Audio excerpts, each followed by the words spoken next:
Hello, welcome to Convergence. My name is Michael Doran. I'm a California attorney. I don't have a dog in the hunt. As you will see, I'm going to step on all kinds of toes today. Today the subject is the 1925 tri-state tornado, or outbreak as it's sometimes referred to.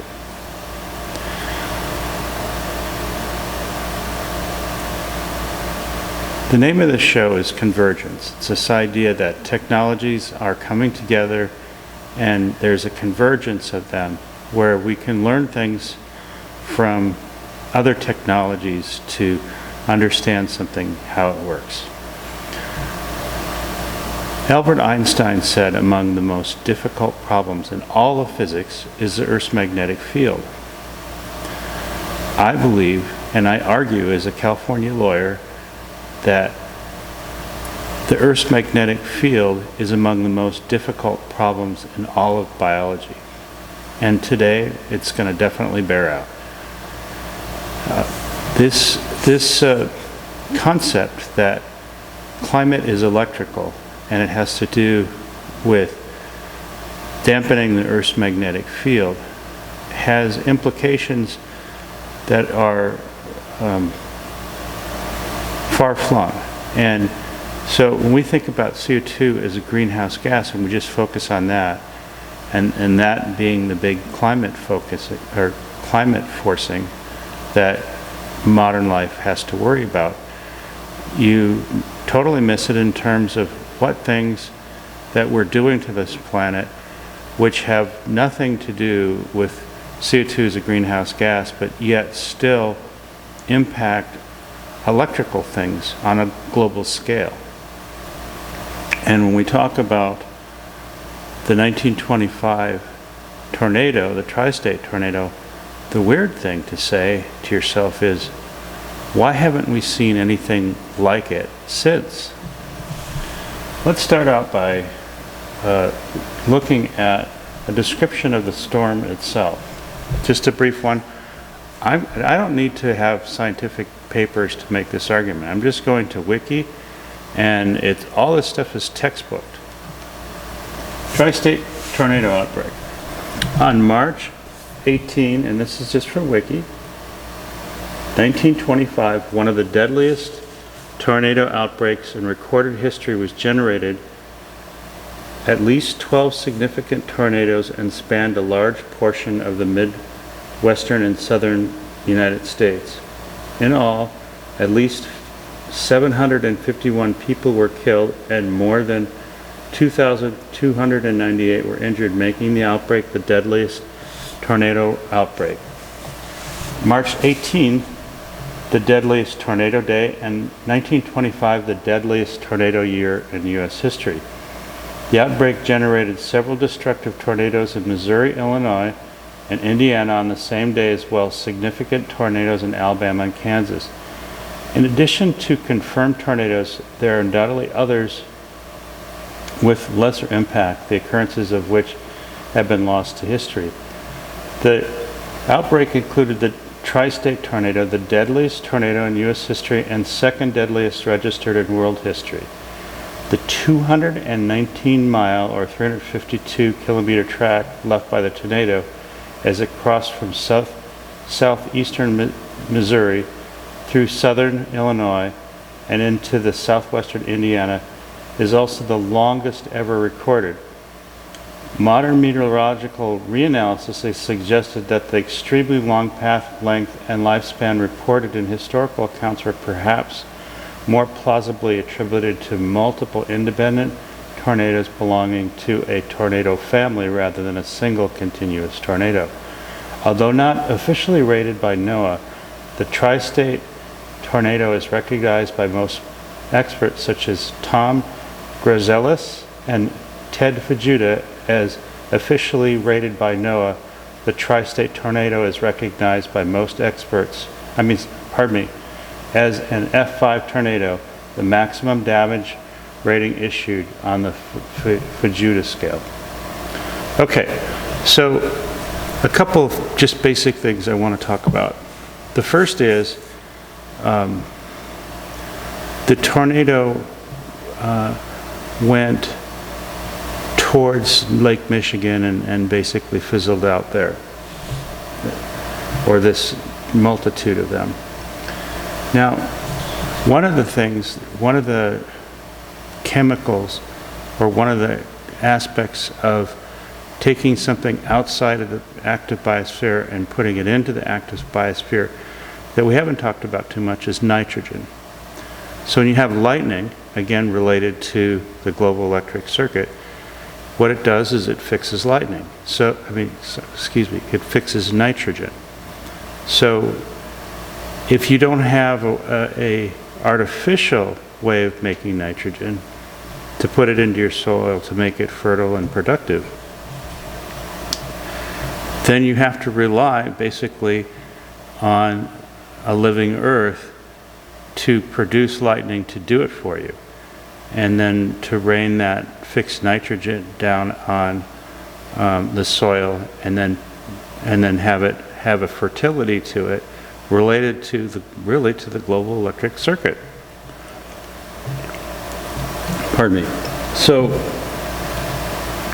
what we've done since basically the last 100 years is we've started to use fossil fertilizers, or make fertilizers and manufacture it artificially.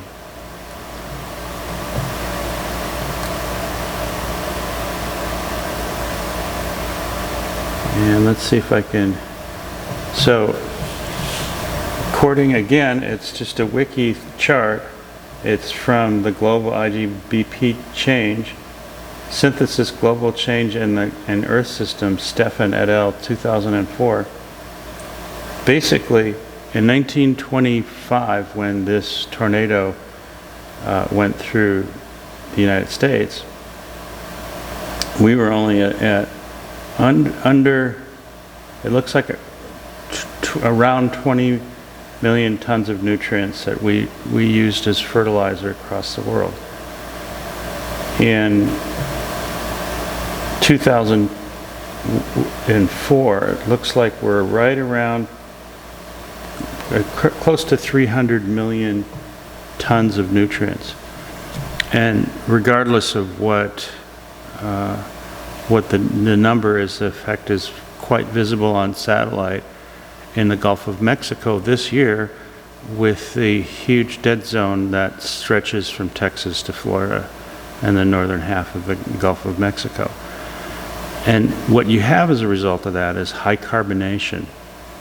So in order to have a focus of electrical energy, and I've explained this before in previous episodes, where when you're talking about a tornado, what you've got is an input of moist carbonated air that then, in the context of electrical fields, will phase change from supercooled water to ice in an organized way that further supports the structure of the tornado and the outbreak.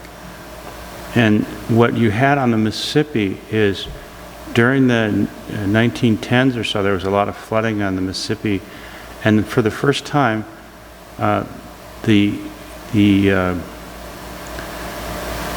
country started to build levees and dams and flood protection along the Mississippi. So this is the first time that the Mississippi really got touched up.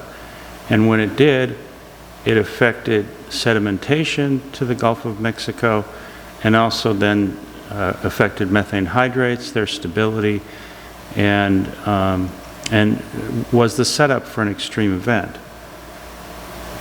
Also a focused event, because this is a main river that was being altered.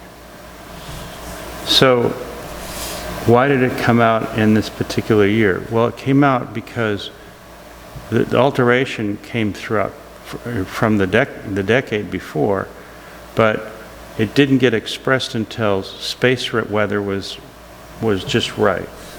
And space weather for that year, if you look at the solar cycle, in 1925, the solar cycle had been at a minimum for at least 2 years, and was starting to come out of it, but specifically in March, right before the event, you had another spotless period of time. And it's kind of, because it's a dampened biological system, what you have is you're recovering from a sunspot minimum. You're going to have elevated cosmic rays, and you're going to have fits and sparks of the new cycles starting up. So you're still going to get, and I could almost guarantee you that particular day, there was a X-ray event, which it creates a lot of free electrons. And again, this is in the context of high cosmic rays, which is protons. So you have a lot of electrical charges, and you have a situation where you have carbonated water, and you get the fields required to have organization of clouds to create the vacuums of the tornadoes. This is stuff that's really going on at elevation, is where the phase changing is going from super cooled water to ice, and that's where the organization occurs with the carbonated water. So you have, it's just like if I'm really, really hot and I'm sweating to keep the heat down, and then all of a sudden I'm in really cold air. It's like, and that's the situation of 1925, where the dampening was occurring in such a way across the globe to deal with the solar minimum, the higher cosmic rays, and then all of a sudden you have an event where you have X-rays and still have a pretty good decent flow of cosmic rays coming in. And so that was your the electric background. The final step here I want to talk about, though, is one you wouldn't have thought of, and one that was, again, on a human scale, an unbelievable difference in what we're talking about in terms of where we were pre-industrial age and then where we became. And before I talk about that, I have to say the Yucatan Peninsula, where the Chicxulub impact site was that wiped out the dinosaurs 65 million years ago or so, has been the site of landfalling tropical storms that are the biggest ones, like Gilbert and Mitch. Just the biggest storms that ever gone through the Atlantic end up hitting the Yucatan, and it's because there's magnetic anomalies there. And so if we go back in geohistory for a decent time, there's a period before plants really evolved where there was a lot of iron in the oceans, in the seas, dissolved iron. And what happened is, as the plants evolved and oxygen levels went up, that iron became was dissolved in the oceans, precipitated out, and in Lake Superior and in that area there of northern Minnesota, which is called the Iron Range, a type of iron deposit called taconite formed. There was other types of iron deposits there that deposited with silicate, with sand and so forth, and as that deposit was compressed, it became magnetized, and that area is a very magnetized area of iron. And even now, as I'm watching the Worldwide Lightning Network and watching it in motion and watching movements, you can see that the lightning comes there to die. And I believe it acts like a ground. I think the very reason those Great Lakes are there is because of the deposits of iron. And so if you're talking about a dampened electrical system, which is climate, then you can't rule out the fact that we began to mine that area of iron heavily and on scales that are unbelievably massive. So again, I don't need to find a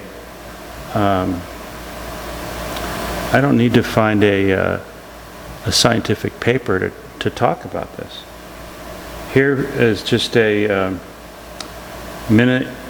Arts and Culture Minnesotaopedia, MinPost, and Alex Tyberg talks about, since the 1890s, the Wasabi has produced iron ore that boosted the national economy, contributed to Allied victory in World War II, and cultivated multi-ethnical regional culture in northeast Minnesota. And then it has a big picture of the Hull Rust Moaning mine in Hibbing, Minnesota. It's the largest open pit iron mine in Minnesota, and it's still operating. So they go on to talk about the Wasabi Iron Range history as a mining district begins well before ore was unearthed more than 2 billion years ago, an era of mountain building known as the Elgaman Orogeny occurred. High mountains were built in northern Minnesota, and later in a large shallow sea covered much of the upper Midwest. This water body eroded the iron-rich rock of the mountain range, and the resulting sediment settled to the bottom of the sea.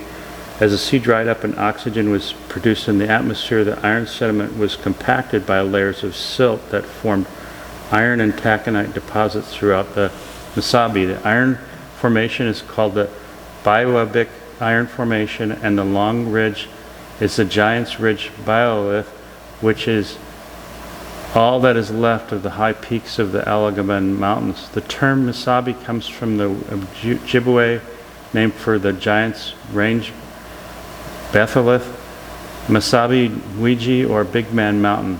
While it is documented that the Ojibwe were aware of the iron ore in the nearby Vermilion Range, pardon me, it was difficult to determine if they knew of more obscured iron deposits on the Wasabi Range. Nevertheless, the Wasabi Wiji is an important place for the Ojibwe, as the long range is said to be the body of a sleeping giant that forms a thunderbird's tail. The thunderbird Basini is regarded as one of the most powerful spiritual beings of the Ojibwe. The Wasabi Range was visited by European and white Americans well before it was found to be one of the world's largest iron ore deposits. Although they noted the hills of the Wasabi were as early as 1810, it wasn't until 1866 that Henry Ames and Christian Whelan of Ontonagon, Michigan, recognized the presence of iron ore. Whelan, optimistic about what he observed, helped organize the Ontonagon Syndicate to mine the area. However, the syndicate failed to materialize and produce any ore. Then it goes on to talk about how eventually Rockefeller and Carnegie and industrialist Henry Oliver formed a steel company where they would train the ore to ships, and it would go across Lake Superior to Lake Michigan, meet the coal from Pennsylvania, and make things like automobiles in Detroit. But to get to some of the numbers here, certainly by 1925, there was a huge amount of iron removed from mines in Minnesota, and I believe that had a significant part to play pre-nitrogen fertilizer era that we're in today, that produced that tornado. Because instead of having a more already dampened kind of a situation with the electrical conditions. You had this new condition. You had rails and steel being produced across the United States to find conductive pathways. So there was a tremendous amount of electrical change that now had been focused by space weather, the condition in the Gulf in terms of decarbonation, all kind of put together to make the conditions for this to occur. I want to finish by talking about the Earth's magnetic field. The Earth's magnetic field, since the numerous changes that we're talking about to the electrical conditions, to this dampened system, has begun to change and move rapidly. So we had between 1904 and really 1948, the movement was just across the northern Canadian, of the Earth's north magnetic pole, was a movement just basically across one island in northern Canada, and not even the most northern island. At that time it was moving about 7 miles a day, or a year north. But now it's much more rapidly moving. It's moved across to the Russian side of the Arctic. It's a little bit to the, it's still south, everything is south from the north geographical pole. But the movement of the Earth's magnetic field has moved to the north quite a bit and more rapidly. And I believe it has to do with all these different changes that we're making. The other pole has moved away from the two peninsulas of Antarctica and South America to the opposite end, and is actually in the ocean now. It moved across the ice part, the land and ice part of Antarctica, and now is in the Southern Ocean.